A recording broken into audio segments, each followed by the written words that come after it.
Bien, saludamos a ustedes que están presentes, a la audiencia digital, todos los que nos sintonizan. Y vamos a compartir la palabra del Señor gracias al equipo de adoración por el gran esfuerzo que hace día a día. Vamos a buscar en nuestras Biblias la segunda carta a Timoteo, capítulo 3, verso 16. Confirmo, segunda carta a Timoteo, capítulo 3, versículo 16. Los que puedan pararse, por favor. Ya nos vamos casi a sentar, no se preocupen. Ok, vamos a tratar el tema la Biblia, su trascendencia, relevancia y fundamento para el creyente de hoy. Repito, el tema es la Biblia, su trascendencia, relevancia y fundamento para el creyente de hoy. Y leemos la inerrante, infalible y toda suficiente palabra del Señor en el nombre de Jesús. Amén. Dice así: toda la escritura es inspirada por Dios y es útil para enseñarnos lo que es verdad y para hacernos ver lo que está mal en nuestra vida. Nos corrige cuando estamos equivocados y nos enseña a hacer lo correcto. Pueden tomar sus asientos. Padre Celestial, aquí estamos, Dios mío, sedientos de ti, con nuestras vasijas, oh Dios, boca arriba, esperando que tu gloria, Dios mío, siga vertiéndose sobre nosotros, que tu favor y gracia nos llene, oh Dios, y que nosotros podamos dar por gracia lo que por gracia hemos recibido, Padre Celestial. Aquí estamos dispuestos, oh Dios, a que nos exhortes, nos reprendas, nos corrijas, como lo hace tu palabra. En el nombre de Jesús. Amén. Mis amados hermanos, imagínense que alguien toca a su puerta. Si pueden ayudarme con las luces, por favor. Imagínense que alguien toca a su puerta y es una persona que usted no conoce. Si usted tiene cámara en su casa, lo más probable es que usted le responda por la cámara y dice: hey, ¿qué desea? Pero imagínese este caso bastante hipotético y lejano, de que usted no conoce a esa persona y esta persona tiene un gran mazo, una mandarria, decimos nosotros en mi país. Y usted le abre la puerta, así sin más. Y esta persona se dirige hacia el fundamento de su casa y empieza a darle de golpes y de golpes. Y así sucede. Día tras día usted le abre la puerta y usted se queda observando a esa persona dándole a ese fundamento sin más, hasta que un día ocurre lo lógico, y es que la casa se debilita y colapsa. Amados hermanos, nosotros vemos eso en nuestra vida y la casa es nuestra mente y el fundamento es la palabra de Dios. Todo lo que entra, ya sea por nuestros oídos, nuestra visión, va debilitando o fortaleciendo ese fundamento a la vista de nuestros ojos, ya sea con lo que consumimos visualmente, con lo que nosotros escuchamos, puede fortalecer o debilitar ese fundamento. El fundamento de Dios es firme, pero en nuestra mente el espíritu puede perder influencia y eso es peligroso. Entonces vamos a ver la trascendencia de la palabra de Dios y su relevancia. Ahora, cuando hablamos de trascendencia es cuando algo no se sujeta al tiempo, es algo atemporal, es algo que va más allá. De hecho, podemos comprobar la trascendencia de la Biblia porque hace ya más de 4,000 años que se escribió y bueno, y está aquí en nuestro tiempo y nosotros la gozamos y la disfrutamos y nos edifica. Por lo tanto, como ha llegado a nuestro tiempo, pues es trascendental. Pero lo podemos ver también en la vida de Timoteo. El apóstol Pablo aquí le escribe en esta segunda carta a Timoteo a su hijo amado en la fe, Timoteo. Y le dice: mira, esa fe que habitó en tu abuela Loida, habitó en tu abuela Eunice, en tu madre Eunice y en ti, que eres mi hijo fiel en la fe. O sea que nosotros vemos que también hay una trascendencia que no se sujeta a una época ni a un solo actor, sino que nos toca a todos. Ahora bien, cuando hablamos de la relevancia es cómo eso que ocurrió hace tantísimo tiempo lo puedo aplicar hoy. Bien, y vamos a ver eso más despacito. Ahora, quiero tocar un poco de historia. La Biblia es un libro sagrado que contiene las enseñanzas del judaísmo y del cristianismo. Bueno, del judaísmo porque la Torá para el judío es lo que para nosotros es el Antiguo Testamento. Ellos los tienen agrupados de una manera diferente, pero es el mismo contenido. El Antiguo Testamento se escribió en un periodo o en un lapso del año 1400 a.C. hasta el año 400 a.C. Tiene el Pentateuco, libros históricos, poéticos y proféticos.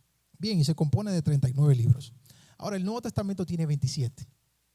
El Nuevo Testamento se escribió desde el año 50 hasta el año 90 después de Cristo.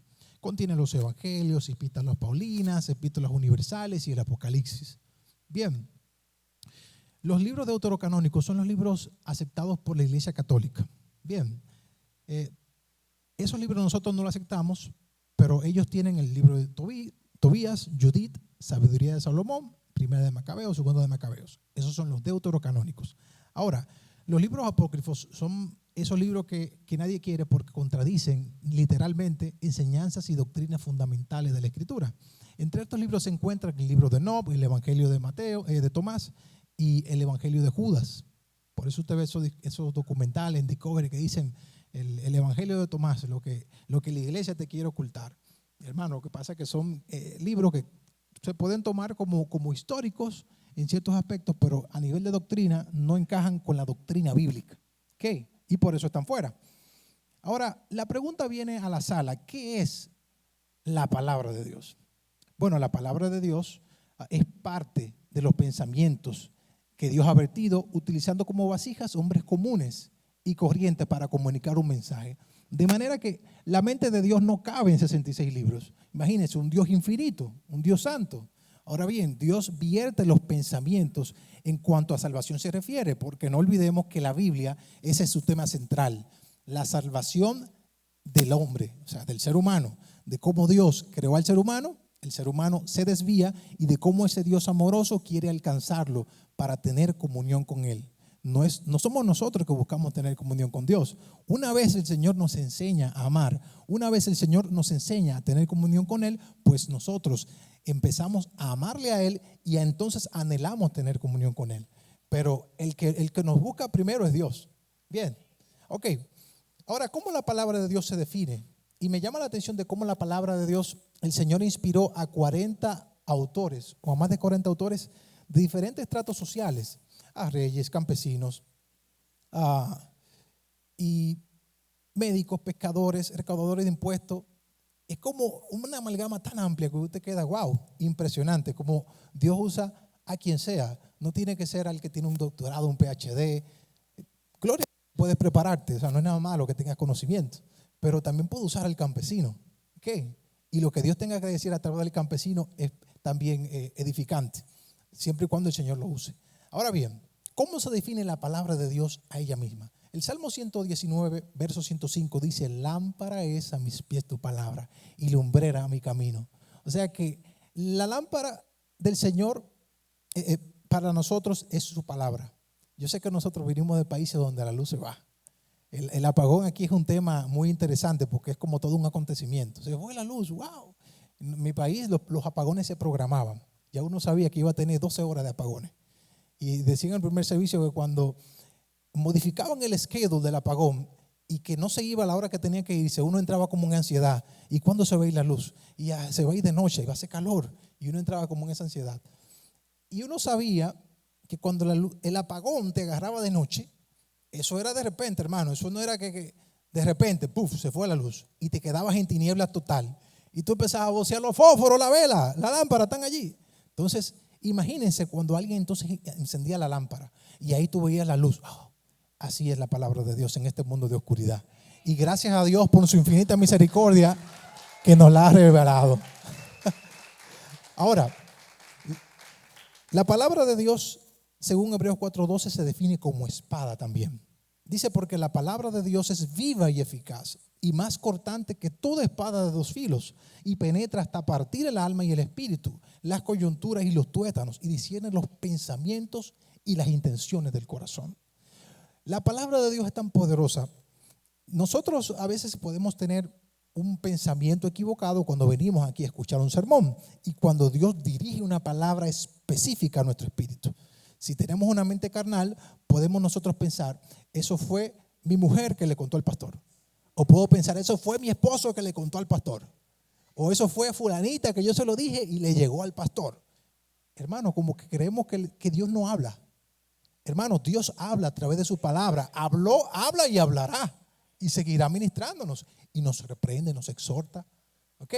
Entonces, como Efesios, el apóstol Pablo también lo define en Efesios 6:17. El apóstol Pablo, viendo el soldado romano, y él haciendo una equivalencia de cada una de sus armaduras: el yelmo de la salvación, que es el casco; la coraza de justicia, el cinto de la verdad, calzado con los pies para predicar el evangelio de la paz; el escudo de la fe y la espada del Espíritu, que es la palabra del Señor. La espada es una herramienta interesante porque en esa analogía de ese soldado romano es la única arma ofensiva. Y cuando digo de arma ofensiva es en el contexto militar, que es el que Pablo está usando, es que nos permite avanzar y atacar. Claro está, no es que la palabra de Dios ofende. Ahora, habrá más de uno que se ofenda también con lo que dice. Pero el contexto aquí de la palabra ofensiva es que nos ayuda a avanzar y atacar. La palabra de Dios nos ayuda a defendernos, pero también a avanzar. ¿Ok? Entonces, habrá más de uno que utilice el yelmo para dar cabezazos, pero el yelmo es para protección de la cabeza. Entonces, la palabra de Dios es la única arma ofensiva que tenemos en nuestra armadura. Las demás nos ayudan a protegernos. Ahora, me pregunto, ¿qué tiene que ver un libro tan antiguo conmigo? ¿Qué tiene que ver contigo ese libro tan antiguo? Ahora, tiene que ver mucho, porque debido a quién es el autor y quién la inspira. Si entendemos que Dios es nuestro creador y hacedor, y sabemos que Él escribió un libro del cual trata de su salvación hacia la humanidad que Él creó, entonces la Biblia empieza a despertar ese interés en ese ser humano que anhela buscar respuestas de ese Dios que lo creó. Mi amado hermano, el ser humano tiene un anhelo, un vacío de adorar, porque fuimos creados para la alabanza y la gloria de su nombre. Algunos no saben qué adorar a Dios. Sí, vamos a aplaudirle. Nosotros, por la revelación de su palabra, sabemos que es a Dios que tenemos que adorar. Pero ¿qué sucede? Si no decides adorar a Dios, entonces vas a tener que adorar o a otra persona o a una cosa. Vas a adorar a tu esposa, vas a adorar a tu esposo, vas a adorar a tus hijos, vas a adorar a tu carro, que tanto que ahorraste para comprarlo, vas a adorar a tu casa. ¿Y sabes qué? Nos van a defraudar. Porque el ser humano no puede satisfacer lo que solo Dios puede proveer. Amado siervo que me escucha, esa sierva que tú tanto anhelas y estás dando rodillas por ella, esa sierva no va a satisfacer lo que Dios puede satisfacer. Amada sierva que me escucha, ese siervo por el cual tú estás dando rodillas no puede satisfacer lo que solamente Dios puede satisfacer. Porque en el momento que tú coloques al siervo o a la sierva en el lugar donde va Dios, estás creando un ídolo. Y ese ídolo te va a defraudar. Porque solamente Dios puede hacer funcionar y satisfacer eso. Porque para eso fuimos creados. Para la alabanza y gloria de su nombre. Ahora bien, por eso la Biblia es relevante e importante para nosotros. Ahora, ¿quién la inspiró? Recuerden, 2 de Timoteo 3, del 16 al 17. Esta carta, antes de decir quién la inspiró, porque es la base de o la punto de partida de esta reflexión, Pablo la escribió en la prisión llamada Mamertina. No sé si multimedia tiene la imagen del apóstol. Bueno, es una ilustración, no fue que se tomó una foto. La historia dice que Pablo era calvo, sí señor, y la Mamertina era la prisión donde él estaba. Era una prisión fría, así solamente le entraba la luz, según lo describe la historia, por encima. E imagínense él escribiendo ya su carta. Pablo sabía que iba a morir. Pablo sabía que esta era su última carta y él decidió dedicarla a su hijo Timoteo. Timoteo era muy especial para Pablo. Pablo inclusive le dice en esta carta: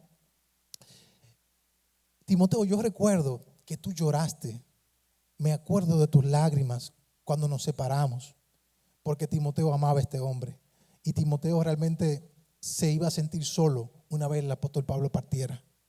Porque el apóstol Pablo dejó a Timoteo en ese viaje, lo dejó en Éfeso para que ordenara algunas cosas que estaban desordenadas, y también dejó a Tito en Creta, y luego él fue a Macedonia y ahí entonces escribió la primera carta a Timoteo. Pero más adelante pasó algo que la Biblia no describe, y que en el tiempo de Nerón agarraron a Pablo, lo llevaron a la Mamertina y entonces él escribe la segunda carta y le dice lo que vamos a explicar aquí. Le dice Pablo a Timoteo: Timoteo, toda la escritura es inspirada por Dios. Recuerden que está en un lugar frío, atado sus pies al cepo, se siente solo, lo dice en su carta: todos los de Asia me abandonaron. Y él se deja usar, inspirado por el Espíritu Santo, y te dice, Timoteo, toda la escritura es inspirada por Dios y útil para enseñar, para redarguir, para corregir y para instruir en justicia. Bien, a fin de que el hombre de Dios sea perfecto, enteramente preparado para toda buena obra. Ese concepto de perfecto no quiere decir que no va a fallar, sino que es completo. ¿Ok? Ahora bien, siguiendo en la tesitura de la inspiración, segunda de Pedro capítulo 1, verso 19 dice, tenemos también la palabra profética más segura, a la cual hacéis bien en estar atentos, como a una antorcha que alumbra en lugar oscuro. Amados hermanos, nosotros tenemos la luz de Cristo por su gracia y misericordia, pero si nosotros vemos hacia afuera, si empezamos a navegar por internet, si empezamos a ver las noticias, vemos que es un mundo que está en tinieblas y nosotros hemos sido alcanzados por su gracia y misericordia. Se nos ha revelado este sagrado mensaje y que nosotros tenemos que dar por gracia lo que por gracia hemos recibido. O sea, que no es algo que queremos que ni siquiera, no es para presumirlo, pero es para dar gracias de que estemos en la luz y rogamos de que nuestros descendientes, de que esta palabra pueda trascender también a nuestros hijos y que sea relevante para ellos, para como es para nosotros, y que nosotros podamos ser trastornadores con la palabra de nuestro entorno familiar, de nuestro entorno laboral, de nuestro vecindario, para que impactemos con la palabra, porque es la palabra profética más segura. Ahora, muchos intentan desautorizar la Biblia y nos acusan de bibliólatras, hermanos. Yo no había escuchado este concepto hasta la semana pasada. Bibliolatría, el que idolatra la Biblia. Yo dije, ¿cómo? ¿Y eso existe? Yo me quedé sorprendido. Y entonces de quien le escuché fue de un pastor que yo admiro mucho y respeto. Ha ministrado mucho en mi vida con algunos de sus mensajes. Puede estar en desacuerdo con algunas cosas que ha dicho, pero es un siervo del Señor y lo considero mi hermano. No le voy a decir el nombre porque ahí viene el salseo y la cosa. Como decía el hermano en el primer servicio, este no es el gordo y la flaca. Entonces, mis hermanos, mire, y este pastor está siendo entrevistado por una periodista.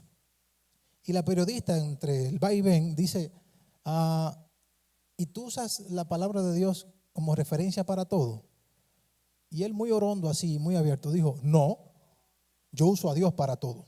Porque si uso la Biblia para todo, sería bibliolatría. Hermano, yo estaba peinado cuando eso, y eso me despeinó así. ¡Fua! Yo dije, ¿cómo? Hermano, yo me reí, pero yo me cargué por dentro así, Señor, pero ¿cómo va a ser tanta gente que lo sigue y ha soltado eso por su boca? Señor, Dios mío, no por mí, porque, oye, no es por presumir, no, sino que yo sé, ok, un ser humano se equivoca, pero hay gente que sigue cada letra y cada cosa que ese siervo del Señor dice. Y yo, Señor, ¿cómo va a ser que le va a decir eso? La bibliolatría. Digo, bueno, vamos a ver, pongamos las cosas en su lugar. Si yo tengo 2 hijos preciosos, le digo, de lo mío, organiza tu cuarto, le he dado el comando, le he soltado la palabra y luego me voy a ocuparme en las cosas que tengo que hacer. Si yo vuelvo al cabo de media hora y el cuarto de ella no está ordenado, ella ha desobedecido mi palabra, pero a la vez me ha desobedecido a mí, porque hay una relación intrínseca que no se puede romper entre mi palabra y yo que emití la palabra. O sea, por favor, estamos perdiendo el sentido común. O sea, es algo que yo digo, Dios mío, ¿cómo tú vas a divorciar a Dios de su palabra? O sea, eso no tiene madre, dice en mi país. Entonces, Dios mío, Señor, ayúdanos a seguir tu palabra y que tu palabra sea la referencia para todo lo que nosotros podamos hacer en la vida, porque es lámpara a nuestros pies y eso no es bibliolatría. Ok, ahora quiero explicar 3 conceptos rápidos, lo que es la inerrancia, infalibilidad y la suficiencia de las Escrituras. ¿Qué es la inerrancia? Bueno, la inerrancia significa que la Biblia es completamente precisa y libre de errores en todo lo que afirma. ¿Ok? La infalibilidad se refiere a la incapacidad de la Biblia en fallar en su propósito espiritual y moral para llevarnos a conocer a Dios. Ahora, la suficiencia de las Escrituras es que no necesitamos nada más que la Biblia para nosotros conocer ese Dios que nos ha creado. Nada más. Ahora bien, cuando vamos a estudiar la palabra de Dios, como decía en el primer servicio, yo el español, hermano, lo hablo porque es mi lengua materna, pero el español es complicado, hermano. El español es bien complicado. Cuando empiezan a hablar de qué sé yo qué, de adjetivos, de pronombres, no sé qué, no sé cuánto, te dice, bueno, yo digo todo eso, sí, te lo habla. Bueno, Imagínense la palabra de Dios. El Antiguo Testamento se escribió en hebreo, con algunas partes en arameo, y el Nuevo Testamento en griego koiné. Entonces, ¿qué uno hace? No me voy a poner a estudiar hebreo, hermano. Al que tenga esa gracia de estudiar el idioma, adelante, hebreo antiguo. Y usted ahí entonces nos ayuda y nos edifica. Pero entonces utilizo léxicos. Bien, personas que han vertido toda su vida en eso. Y entonces ahí, para yo ver cómo es una palabra detallada en su contexto, pues entonces consulto el lexema. Bien, es la palabra el significado más profundo de esa palabra. Pero yo no puedo pretender de que para yo conocer a Dios necesite más cosas que la Biblia. Vuelvo y repito, para el estudio responsable de las Sagradas Escrituras me puedo auxiliar de comentarios, de lexemas y de todo eso. Eso es importante, eso no es pecado. Ahora, para conocer a Dios en su plenitud y saber qué tengo que hacer para ser salvo, la palabra es suficiente.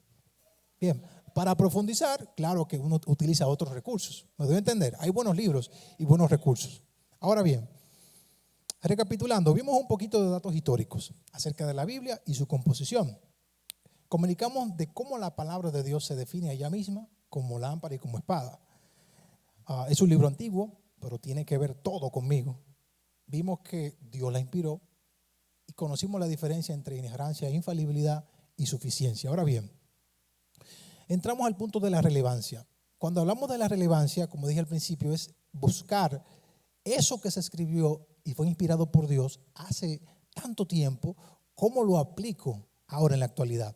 Ahí entonces abrimos dos campos, que es la interpretación y lo que es la aplicación.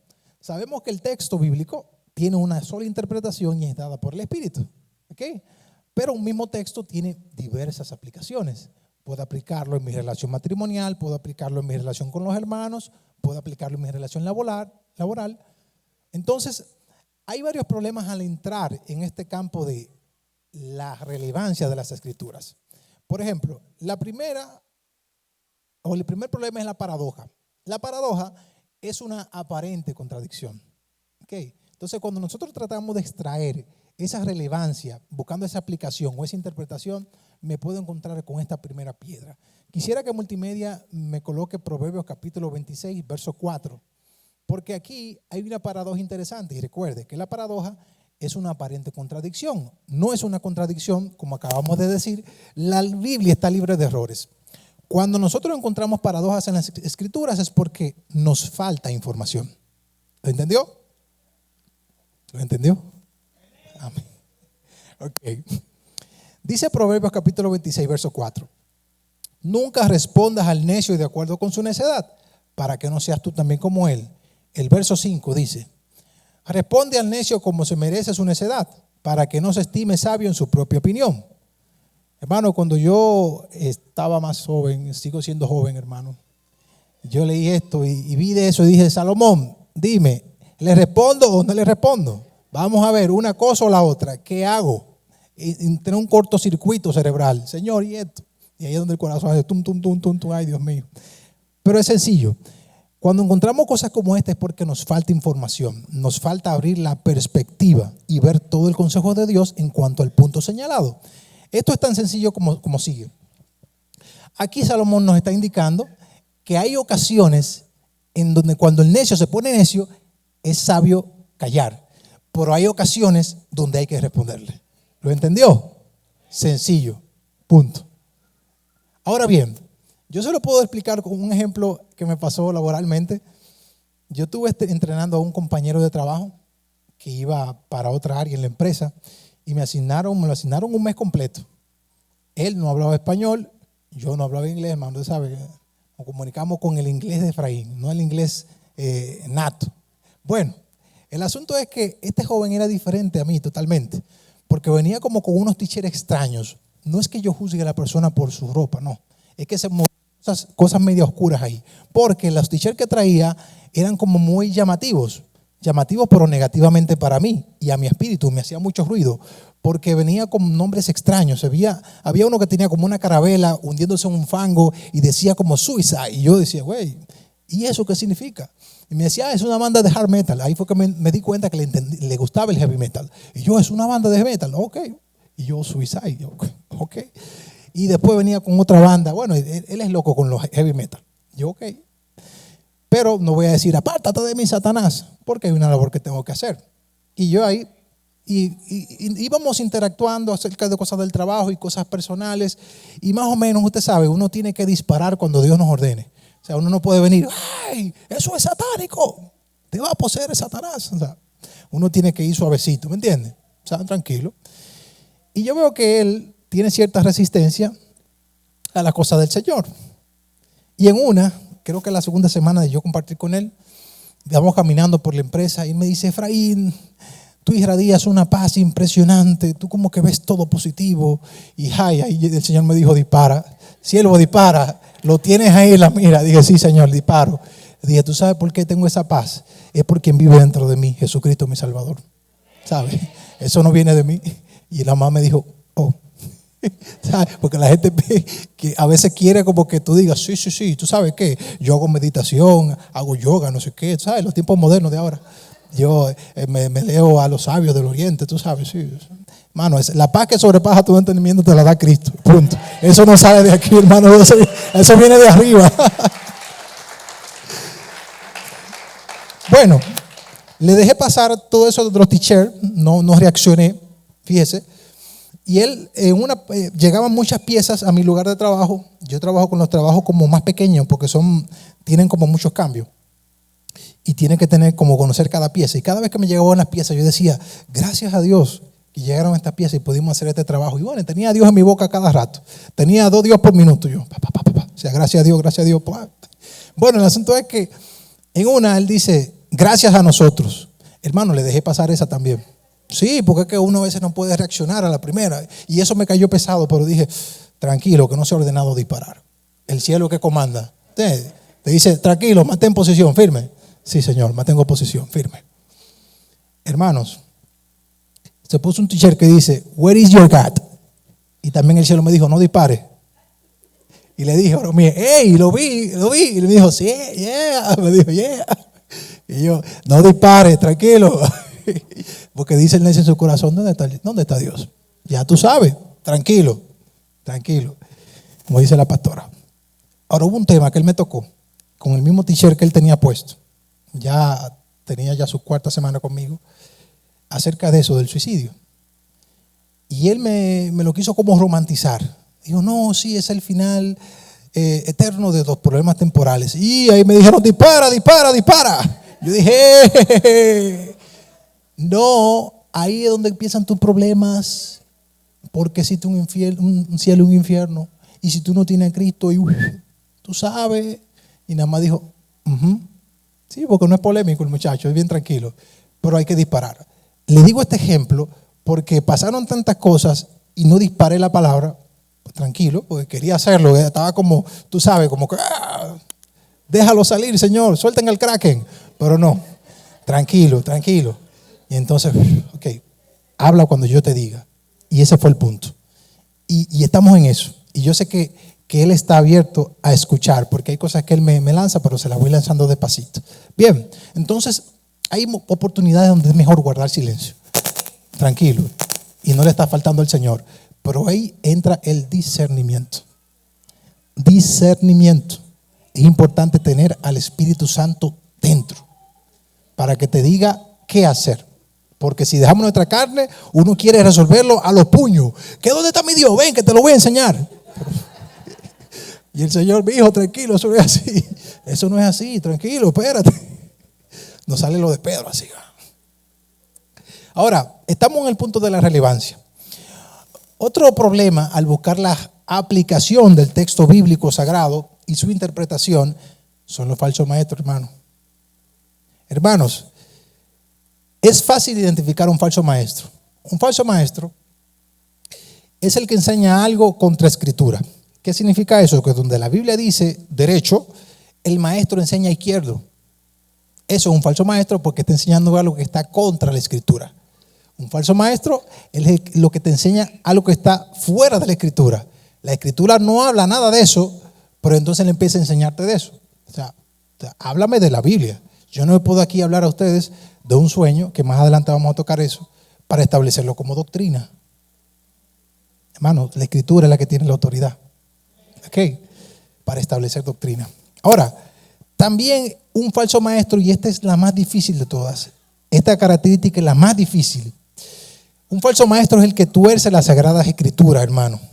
Esto es lo más difícil de considerar si no se tiene discernimiento, porque el falso maestro te predica semi-biblia, pero tuerce y como que tú no te das cuenta y como que te van envolviendo y tú te dices hasta que está amarrado, ¿qué pasó aquí?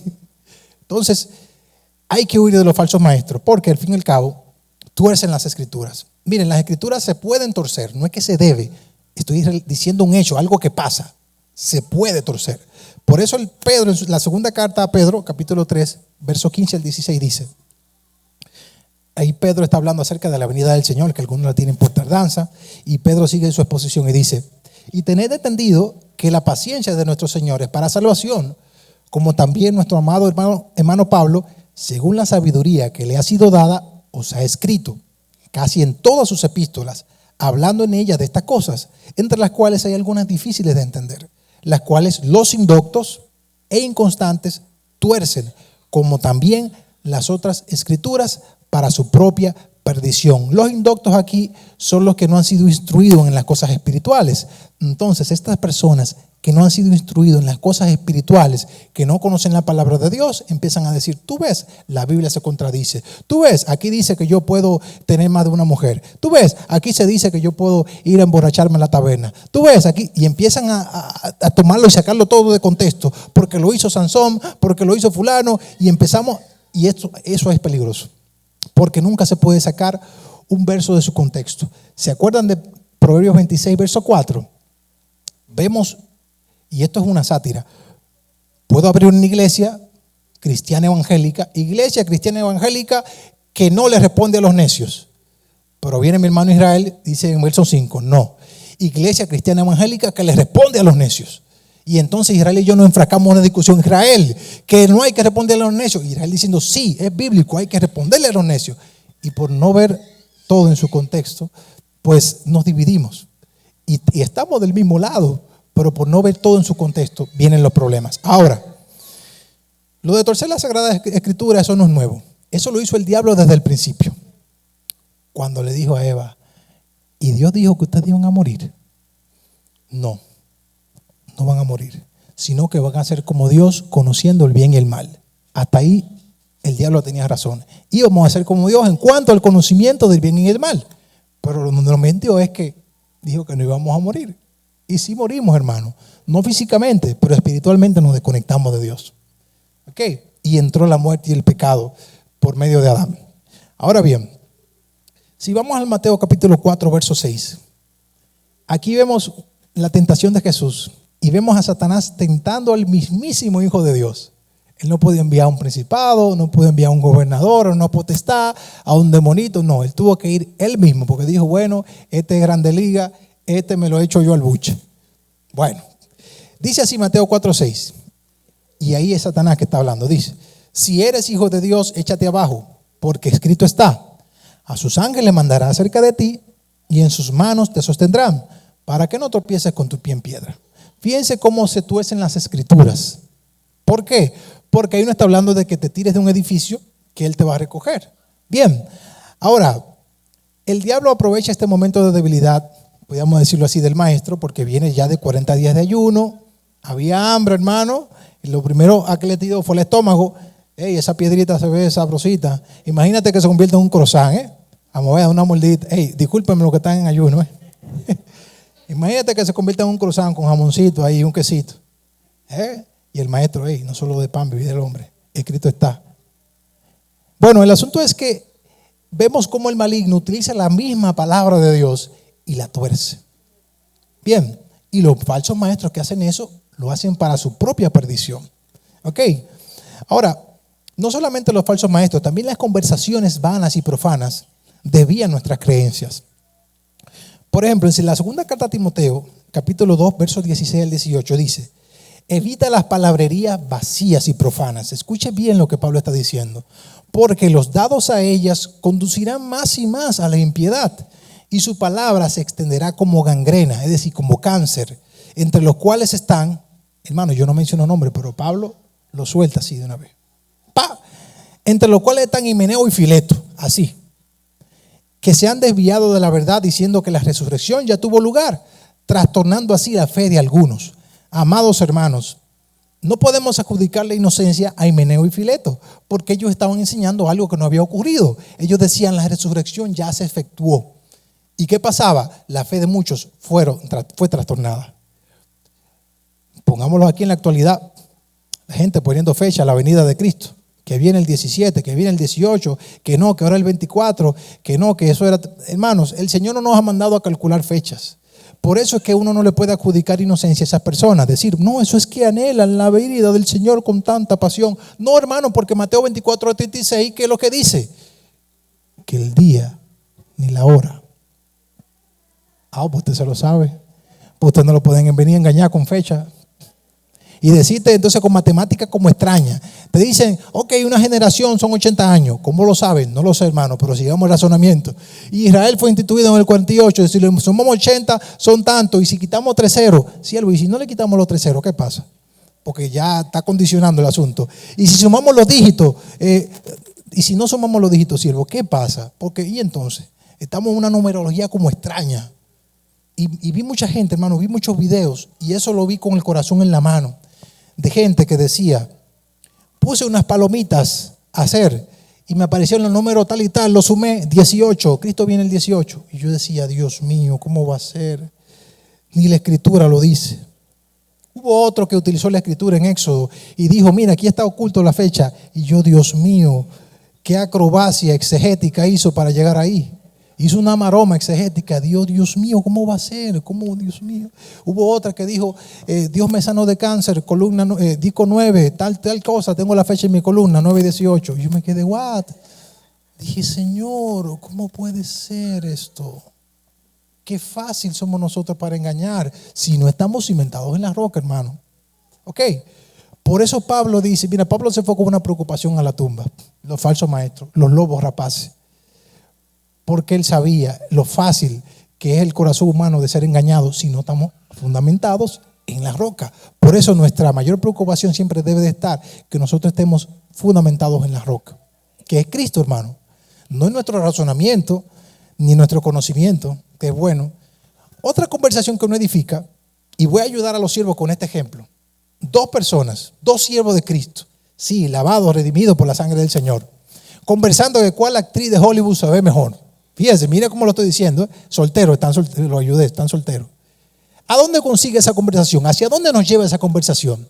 No van a resaltar sus dotes de actriz. Tanto el siervo 1 como el siervo 2 van a empezar a decir cualidades físicas, lo cual nos va a llevar a la lujuria, hermano. Eso son palabras vacías y huecas que no edifican al que oye. Bien, entonces, ¿qué hacen 2 siervos hablando sobre eso? Ahora, lo podemos ver en el contexto cristiano también, hermano. Decimos, ¿qué vamos a predicar? ¿Predicamos del amor o de la fe? No, el amor es más importante porque es supremo. No, pero que sin fe es imposible agradar a Dios. Y empezamos a pelear ahí. Y empezamos a discutir, hermano, de 2 cosas que son esenciales. Bendito sea el Señor. Y que si es la profecía, y que si es esto. Hermanos, y si es la esperanza. Esas discusiones son huecas, son vacías, hermano. No edifican al que escucha. Tanto la fe, tanto el amor, tanto la esperanza son necesarias aquí. Hay que predicarlas, hermano. O sea, huyamos de esas conversaciones que no edifican y que no traen gracia al que le escucha. Ahora, entrar al punto del fundamento. Y ya estamos entrando al punto del fundamento de lo que es la base bíblica. A pesar de los ataques, este fundamento de Dios sigue firme. Pero hay algo que debemos hacer para que ese fundamento no se debilite en nosotros. El fundamento de Dios nadie lo debilita, hermano. El cielo, mire, ahí no hay golpe de estado. Pero en mi mente, hermano, puede haber problemas. Y sí, esa palabra se puede debilitar en mi mente. Y ahí es donde nosotros tenemos que tener cuidado y poner un guarda. En la segunda carta a Timoteo, capítulo 2, verso 19, dice: no obstante, el sólido fundamento de Dios permanece firme, teniendo este sello: el Señor conoce a los que son suyos. Gloria a Dios que el Señor nos conoce. Y otra cosa, que se aparte de la iniquidad todo aquel que menciona el nombre del Señor. ¿Qué es la iniquidad? Bueno, en palabras simples y llanas, es entregarse al pecado. No estamos hablando de un resbalón, no estamos hablando de un tropiezo, de un desliz. Estamos hablando de tirarse de pecho a la piscina del pecado, y nadar así de espalda. Eso es la iniquidad, hermano. Entonces, todo aquel que invoque el nombre del Señor tiene que apartarse de la iniquidad, de cometer iniquidad. ¿Por qué? Porque no podemos tener agua salada y agua dulce. O brotamos agua dulce o brotamos agua salada, pero no podemos hacer las dos cosas. ¿Ok? Ahora bien, el poder de la palabra es importante al memorizarla. Bien, y al citarla con fe y autoridad. Eso lo vimos atrás en la tentación de Jesús. Pero para el que lo quiera leer más despacio, está en Mateo capítulo 4, versos 1 al 11. El maligno aprovecha ese momento donde el maestro tiene 40 días de ayuno, está saliendo ya de ese periodo, y le da la palabra para que convierta piedras en pan. Y el maestro, una porción de Deuteronomio. Quiere decir que el Antiguo Testamento es relevante para nosotros, hermanos. Es relevante. No es que pasó de moda. No es que como es antiguo es viejo y no sirve. No, hermano. Hablamos del antiguo pacto. Claro que sí. Ya los sacrificios y todo lo ceremonial no es necesario. Porque ya Cristo fue el Cordero perfecto que fue inmolado por nuestros pecados. Ya no tenemos que buscar una vaca roja por ahí y sacrificar y ponerle a Franklin la vertidura sacerdotal para que degolle la vaca aquí. No, ya eso, hermano, ya pasó. Cristo es el sumo sacerdote para siempre según el orden de Melquisedec, porque antes los sumos sacerdotes designados eran hombres de carne y hueso y morían y habían que estarlos reemplazando y ellos tenían que ofrecer por sus pecados primero y luego por los pecados del pueblo. Pero Cristo, sin pecado, hermano, entra, mire, por la puerta ancha y dice: Franklin perdonado, Yajaira perdonada, Jeremías perdonado, tengo una iglesia redimida, Efraín perdonado, todo perdonado, todo el que acepta a Cristo perdonado. Pero es por su gracia y misericordia y por la obra redentora en la cruz del Calvario. No es por cosas buenas que nosotros podamos hacer, porque al fin y al cabo esas cosas buenas el Señor las preparó de antemano, Efesios 2:10. Todas esas buenas obras Él las preparó de antemano para que yo ande en ellas, de manera que yo no tengo gloria alguna. O sea que si yo camino en esas obras es porque Él ya las preparó. Ahora yo estoy llamado a caminar en esas buenas obras, pero no para gloriarme ni para ganarme el cielo, porque no me lo puedo ganar.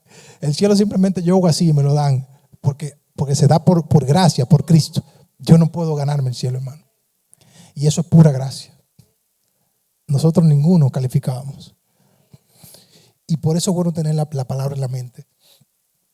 Porque hay personas que el maligno les ministra y le dice: tú no eres hijo de Dios, tú no eres hija de Dios, porque eres imperfecta en esta área, porque haces esto, haces lo otro. No practicar el pecado, pero errores que todos cometemos, porque piensas esto, piensas lo otro. Y si tú no tienes palabra de Dios en tu arsenal, tú le vas a decir así al diablo: sí, es verdad, Dios no quiere a un hijo como yo. Y la tristeza se va ahondando, se va ahondando.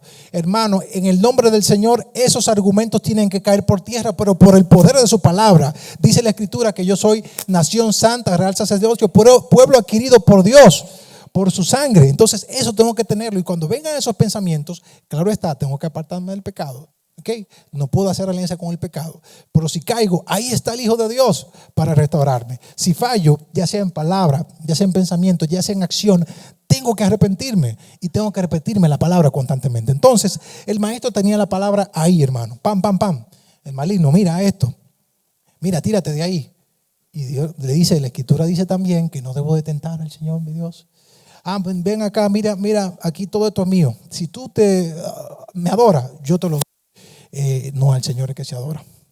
Ven lo efectivo que es tener las Sagradas Escrituras en nuestros labios. Ahora, Dios habla y hablará a través de su palabra. Eso es indudable. Hebreos 1, verso 1 a la parte 2a del verso dice: Dios, habiendo hablado muchas veces y de muchas maneras en otro tiempo a los padres y a los profetas, en estos postreros días Dios nos ha hablado por el Hijo. El Señor nos ministra tanto con los libros del Antiguo Testamento, pero ahora también con la vida de Cristo. Entonces nosotros tenemos que abrir el corazón y dejar que el Espíritu Santo nos revele el contenido de esas Sagradas Escrituras.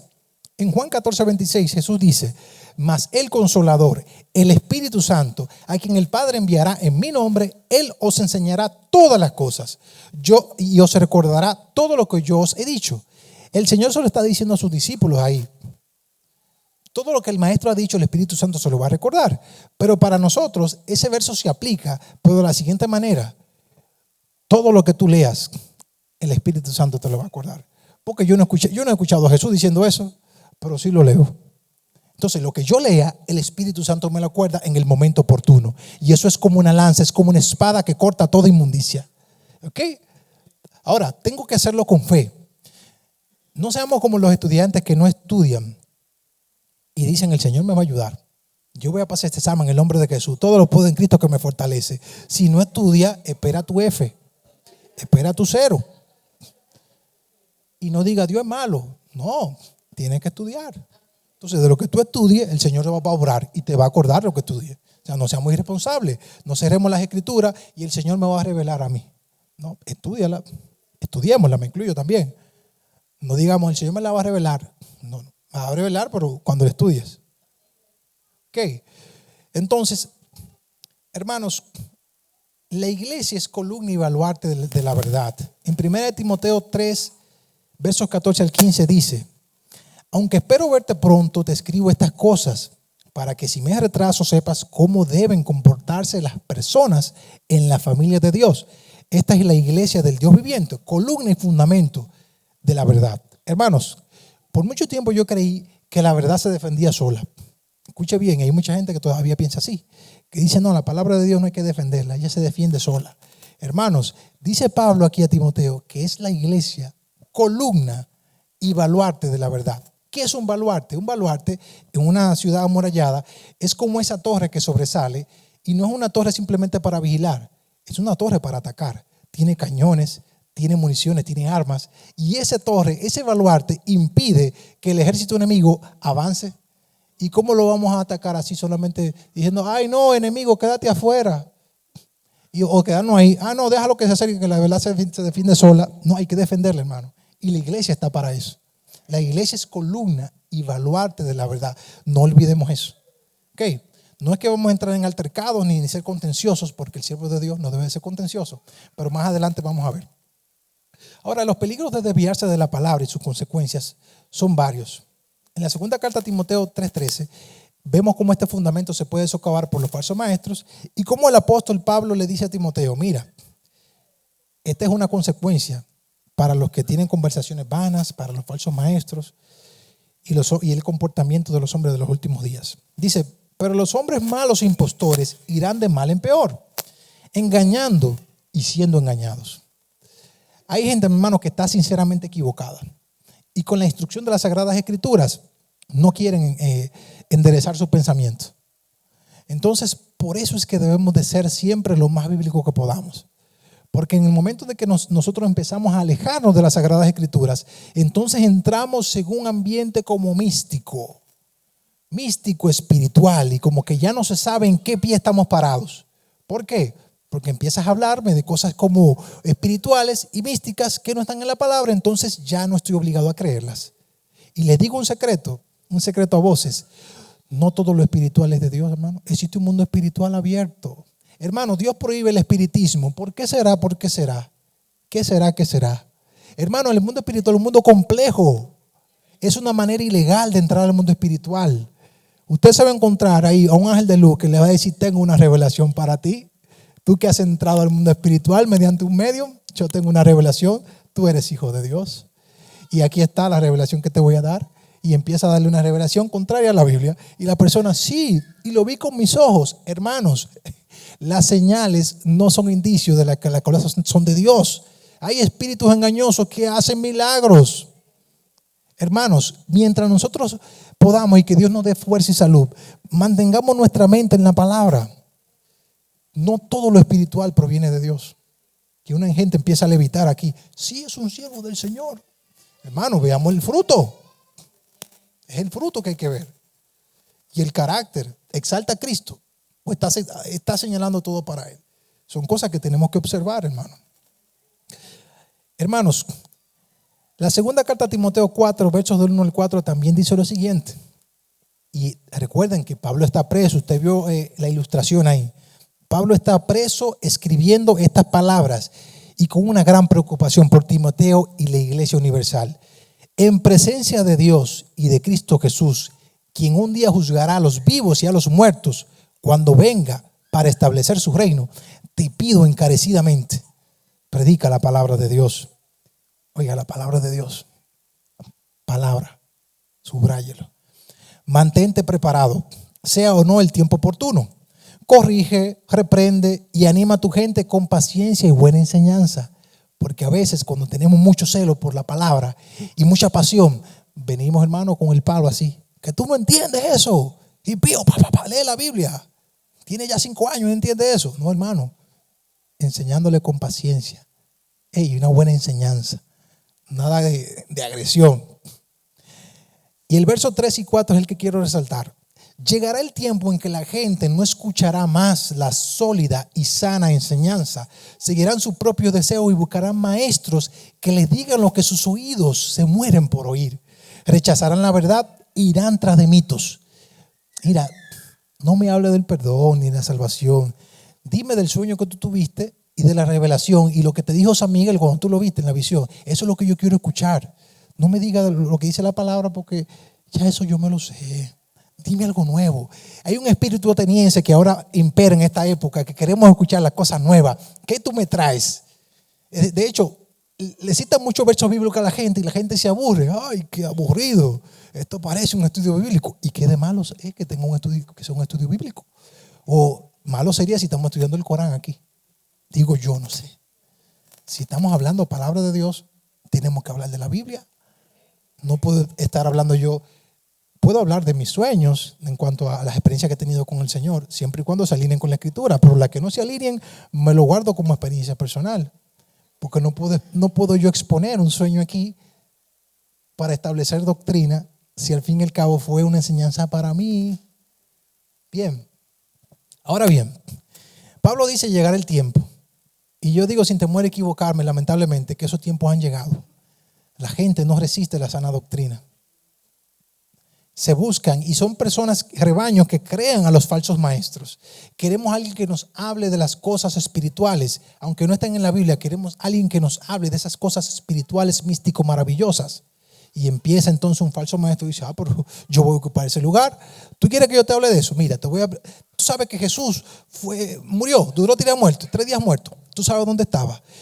Yo te voy a decir dónde estaba. Hermano, la Biblia no lo dice, pero yo te voy a decir dónde estaba. Bendito sea Dios. ¿Tú sabes lo que dijeron los 7 truenos del Apocalipsis? Yo te lo voy a revelar en esta hora. Hermano, Apocalipsis dice que Juan lo iba a escribir lo que dijeron los 7 truenos y el ángel le dijo, no lo escriba. Pero hay una vieja confiable, hay una carta confiable para eso. ¿Sabe cuál es? Y cuando digo una carta, hablo de un as debajo de la manga para esa gente que quieren siempre mostrar las cosas místicas maravillosas. Dicen, eso estaba cerrado para el tiempo de Juan, pero eso era para este tiempo. El Señor me lo ha revelado a mí. Y hay gente que dice, wow, sí, a Juan no se le reveló, pero a este siervo sí, a Efraín se lo revelaron. Ve qué risa da, pero hay personas que lo creen, porque son personas que le dicen con efectos especiales, escucha bien, se me ha revelado lo que dijeron los 7 truenos. Si no se registró lo que dijeron los 7 truenos, es porque no era importante para el propósito de la palabra, hermano, que es llevarnos a la salvación y a la comunión con el Señor. ¿Por qué queremos excavar de lo que está detrás del verso? Por Dios, hasta un simple ve eso y dice la palabra de Dios que el más simple no se va a perder porque pone las cosas como tan claras cuando tenemos la mente en el Señor, cuando tenemos al Espíritu Santo del Señor. Pero no, queremos enredar las cosas.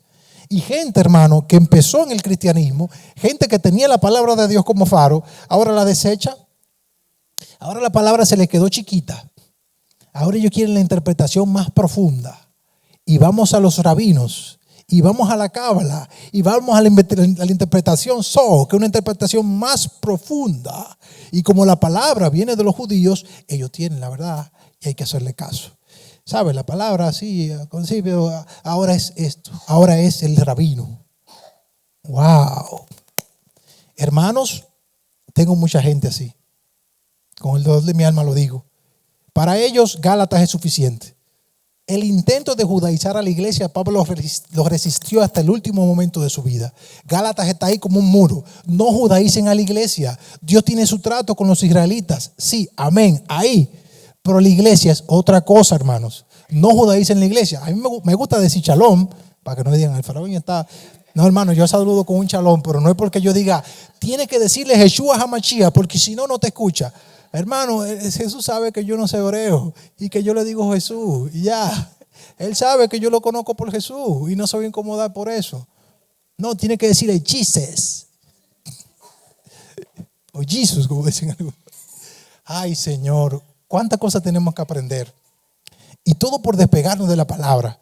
Y empezamos a escuchar a esos maestros que tienen esas enseñanzas como magníficas al oído. Pero cuidado, no están sustentadas a la palabra. Entonces es veneno para tu mente. Te está hablando algo que no es bíblicamente sustentable. Te recomiendo cuando lo escuches. Tú escuchas lo que quieres escuchar. Yo espero que no seas ese montón que se junta para escuchar cosas de sus propios deseos y de sus propias pasiones. Ay, Señor. Y lo digo con temor y temblor porque estoy hecho de la misma carne que esos falsos maestros. Puedo ser desviado, hermanos. Podemos ser desviados.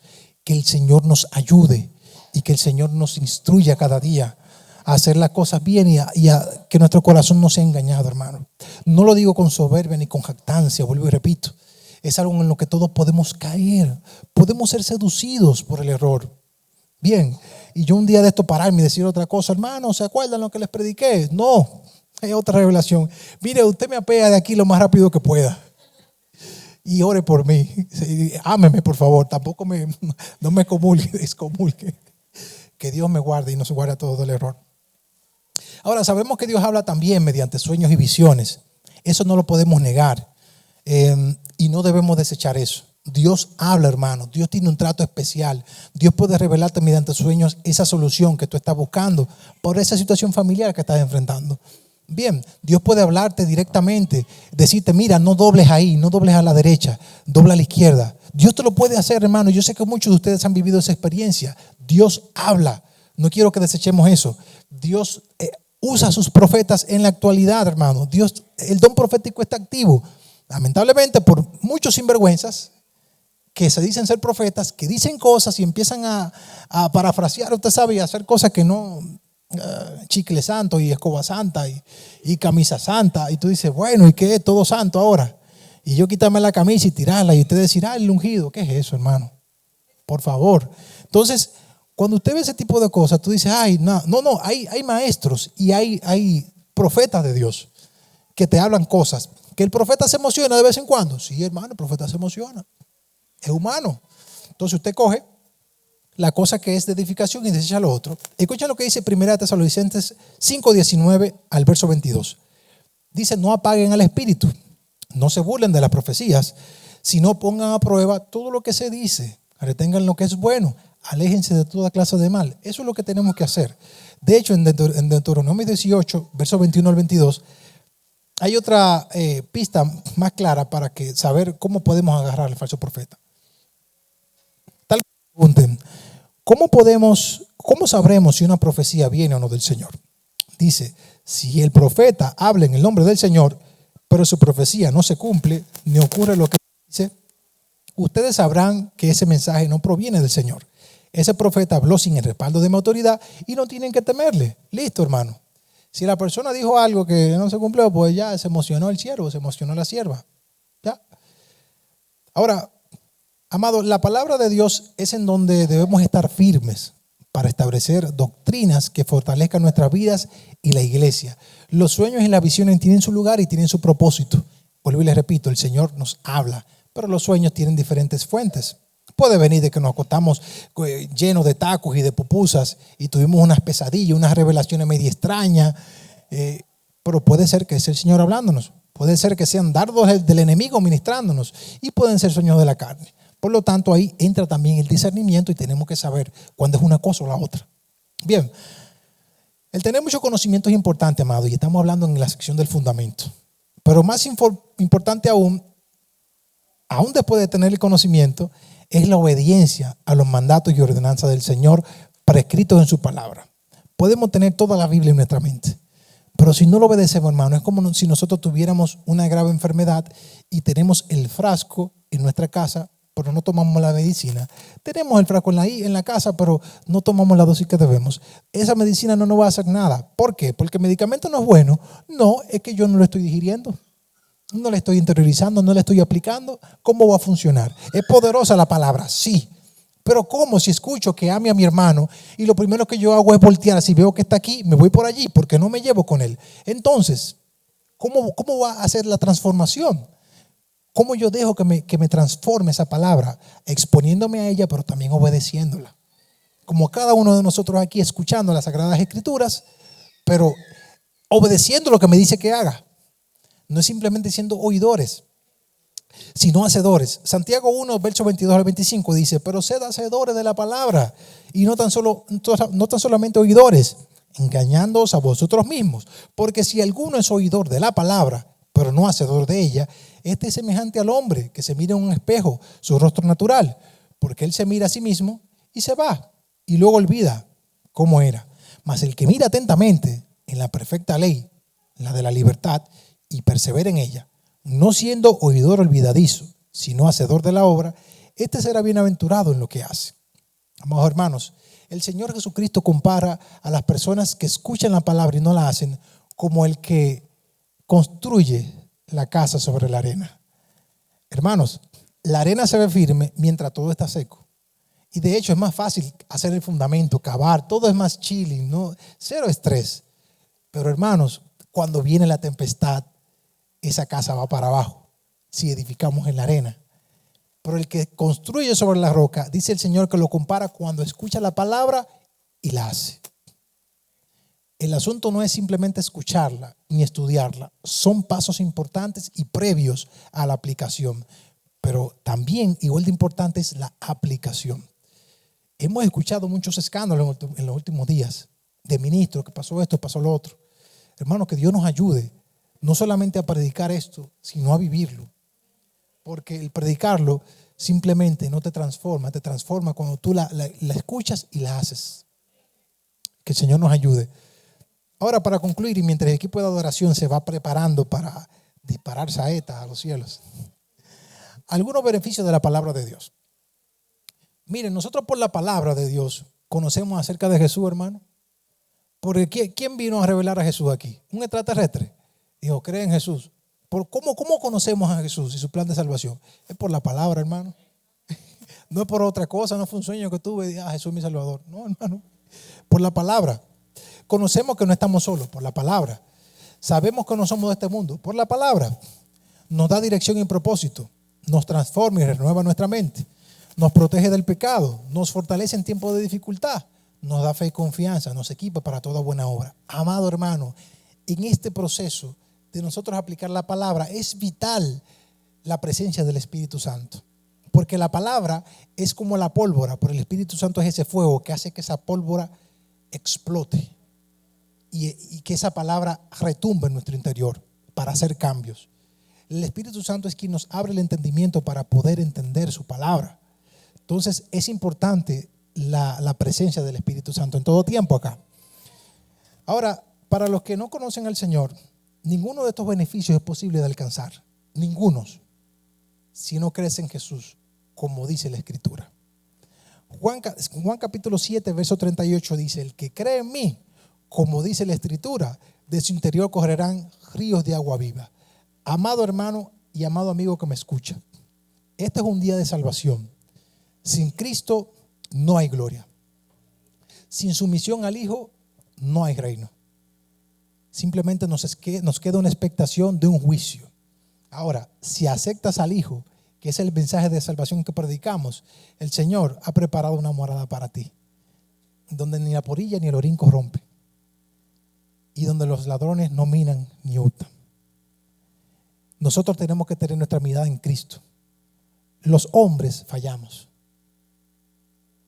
Los seres humanos fallan. Nuestra mirada tiene que estar en Dios. Inclinemos nuestros rostros. A Madre Padre Celestial, como tú dices en tu palabra, que tu palabra no retorna vacía, sino que hace el propósito para el cual tú le envías. Yo te pido que esta palabra, Dios, retumbe en nuestro interior. Que nosotros podamos, Dios, con humildad de corazón y sencillez, aplicarla, Dios mío. Saca la soberbia, saca, Dios mío, el orgullo, la vanagloria. Que nosotros podamos estar claros de que solamente tú, oh Dios, eres quien puedes darnos esa revelación mediante tu Espíritu Santo. De que esta palabra no es de interpretación privada. No es que yo voy a decir, para mí esto significa esto, cuando realmente tienes una intención directa en el texto de transmitir tu mensaje. Ayúdanos, Señor, a aplicar correctamente la palabra de verdad. Ayúdanos a no ser esos falsos maestros y ayúdanos a ser, oh Dios mío, esos oidores que quieren escuchar tu sana doctrina. No permita, Señor, que nuestros corazones sean desviados. Dios, te pido por aquel que haya venido cargado, aquel que haya venido atribulado. Dios mío, en el nombre de Jesús, toda tribulación se vaya por el poder de tu palabra. Dios mío, que la solución a los problemas, ese problema que está agobiando tanto a mi hermano o a mi hermana, Dios mío, tú se lo seas revelando por medio de tu palabra, por medio de sueños, por medio de una palabra profética.